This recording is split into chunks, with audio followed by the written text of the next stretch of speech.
Hello दोस्तों, good morning. आज है दिनांक 23 नवंबर 2020 और मैं आप लोग के लिए आज फिर से पहले की तरह 23 नवंबर 2020 का मोस्ट इम्पोर्टेंट करंट अफेयर का प्रश्न लाया हूं। तो वीडियो के इंड तक आप लोग देखिएगा और एक एक प्रश्न को अच्छे से पढ़िएगा और समझिएगा। हर एक प्रश्न का व्याख्या आपको मिल जाएगा, उस व्याख्या को आप लोग अच्छे से पढ़ के समझिएगा। अगर आप लोग को PDF फाइल चाहिए हो तो वो नीचे डिस्क्रिप्शन से आप लोग डाउनलोड कर सकते हैं। तो चलिए स्टार्ट करते हैं। और स्टार्ट करने से पहले अगर अभी तक आप लोगों ने चैनल को सब्सक्राइब नहीं किया है, चैनल पे नए हैं, तो आप लोग चैनल को सब्सक्राइब कर लीजिएगा। आज का पहला प्रश्न है कि दिल्ली से गाजियाबाद मेरठ क्षेत्रीय त्वरित परिवहन प्रणाली परियोजना के लिए ऋण निधि को न्यू डेवलपमेंट बैंक द्वारा अनुमोदित किया गया है। प्रश्न को आप लोग खुद से भी अच्छे से पढ़ सकते हैं, अच्छे से पढ़िए प्रश्न को, और ये जो 4 ऑप्शन है उसको भी आप लोग अच्छे से पढ़िए। इसका राइट आंसर होगा option number B, $500 million. Right answer होगा। आप लोग प्रश्न को और ऑप्शन को अच्छे से पढ़िएगा। आइए व्याख्या देखते हैं। हर एक व्याख्या को पढ़ने के लिए आप लोग को 10 से 15 सेकंड का समय दिया जाएगा। आप लोग व्याख्या को खुद से अच्छे से पढ़ के समझिए। अगर आप खुद से अच्छे से पढ़ के समझते हैं तो और अच्छे तरीके से आप समझ पाएंगे। तो 10 सेकंड का समय है, आप लोग अच्छे से पढ़िए व्याख्या को।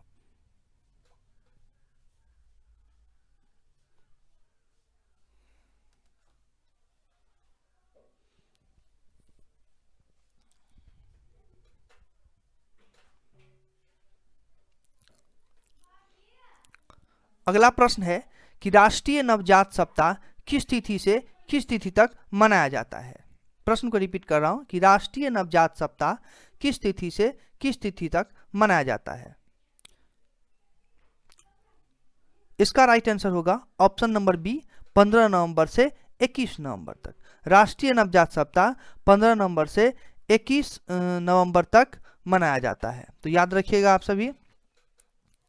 व्याख्या समझ लेते हैं, 15 सेकंड का समय है, आप लोग अच्छे से इसको पढ़िए।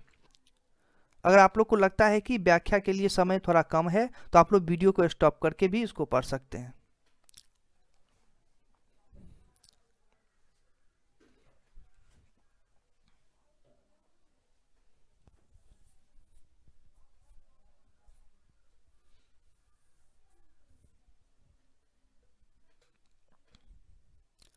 अगला प्रश्न है कि किसको world wide radio navigation system के एक घटक के रूप में स्वीकार किया गया है। इंपोर्टेंट प्रश्न है, रिपीट कर रहा हूं एक बार फिर से।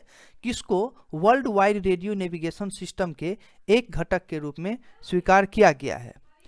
तो 4 ऑप्शन है, आप लोग पढ़िए ऑप्शन को।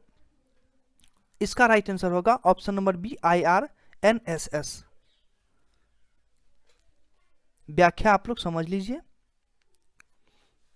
व्याख्या को अच्छे से पढ़ के समझिएगा।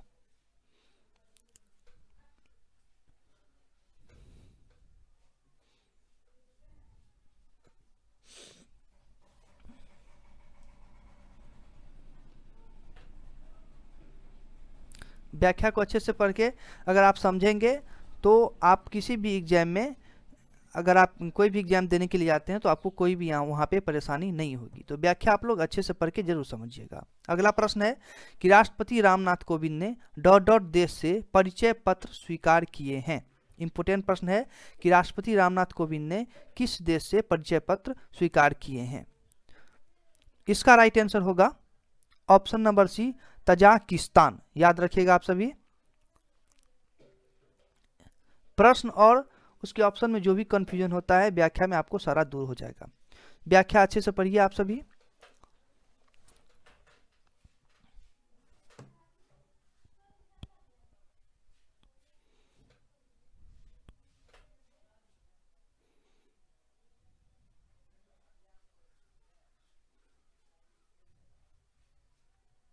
अगला प्रश्न है कि वर्ष 2020 का बुकर पुरस्कार ...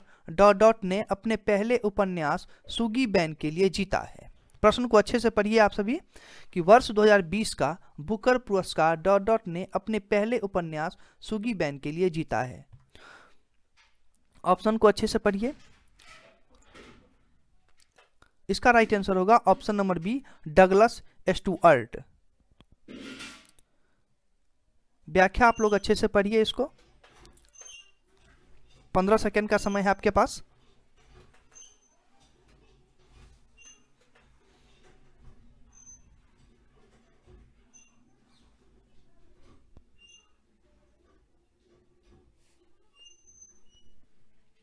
अगला प्रश्न है कि पेट्रोलियम और प्राकृतिक गैस और इस्पात मंत्रालय ने डॉट राज्य में ऑयल इंडिया लिमिटेड का भूकंपीय सर्वेक्षण अभियान शुरू किया है।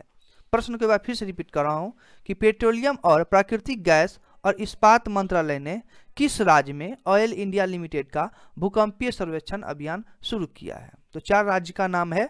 देखिए इसमें से कौन सा राइट आंसर होगा। ऑप्शन नंबर ए राइट होगा, ओडिशा। याद रखिएगा आप सभी, प्रश्न को अच्छे से जरूर पढ़िएगा।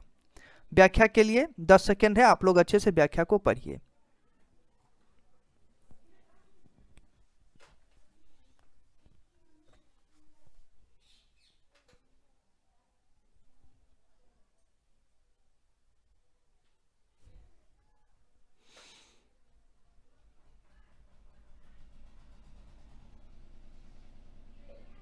अगला प्रश्न है कि किस देश ने भारत के साथ अपनी पहली शिखर सम्मेलन बैठक आयोजित की है।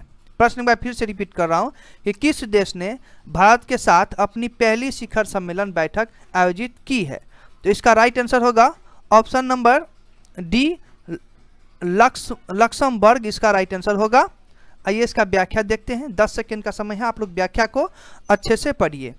व्याख्या समझना काफी ज़्यादा इंपॉर्टेंट होगा आपके लिए।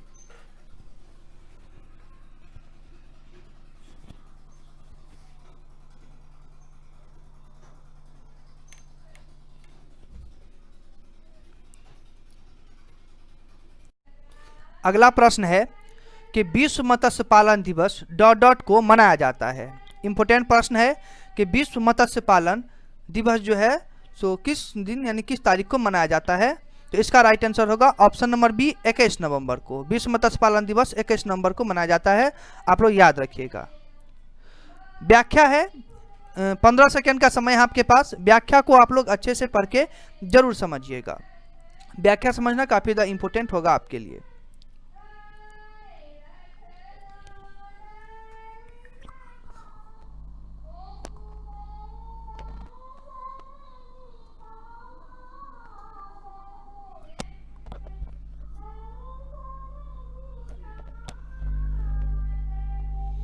अगला प्रश्न है कि भारतीय जीवन बीमा निगम ने डॉट नाम से एक डिजिटल एप्लीकेशन लॉन्च किया है। इंपॉर्टेंट प्रश्न है, रिपीट कर रहा हूं कि भारतीय जीवन बीमा निगम ने डॉट नाम से एक डिजिटल एप्लीकेशन लॉन्च किया है।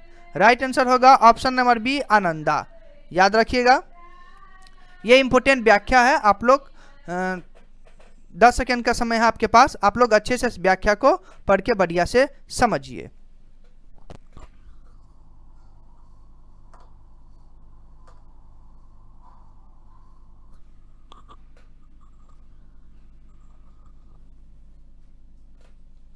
अगला प्रश्न है कि किस स्थान पर काकतीय वंश के एक अधूरे भव्य मंदिर के संरचनात्मक अवशेष मिले हैं। प्रश्न को फिर से रिपीट कर रहा हूं कि किस स्थान पर काकतीय वंश के एक अधूरे भव्य मंदिर के संरचनात्मक अवशेष मिले हैं। तो इसका राइट आंसर होगा ऑप्शन नंबर बी, तेलंगाना। व्याख्या को आप लोग अच्छे से पढ़िए, व्याख्या समझना।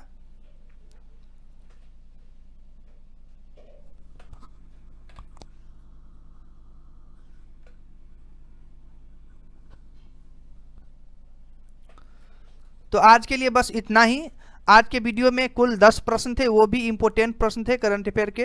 तो आप लोग के लिए ये करंट अफेयर का प्रश्न जरूर ही हेल्पफुल होगा। अगर आप लोग अभी तक चैनल पर नए हैं, चैनल को सब्सक्राइब नहीं किए हैं, तो चैनल को आप लोग सब्सक्राइब कर लीजिएगा और जाते जाते वीडियो को लाइक भी कर लीजिएगा। मैं नेक्स्ट रोज फिर मिलूंगा आपसे इसी तरह के मोस्ट इंपोर्टेंट करंट अफेयर का प्रश्न लेके। तब तक के लिए आपसे इजाज़त चाहता हूँ और धन्यवाद।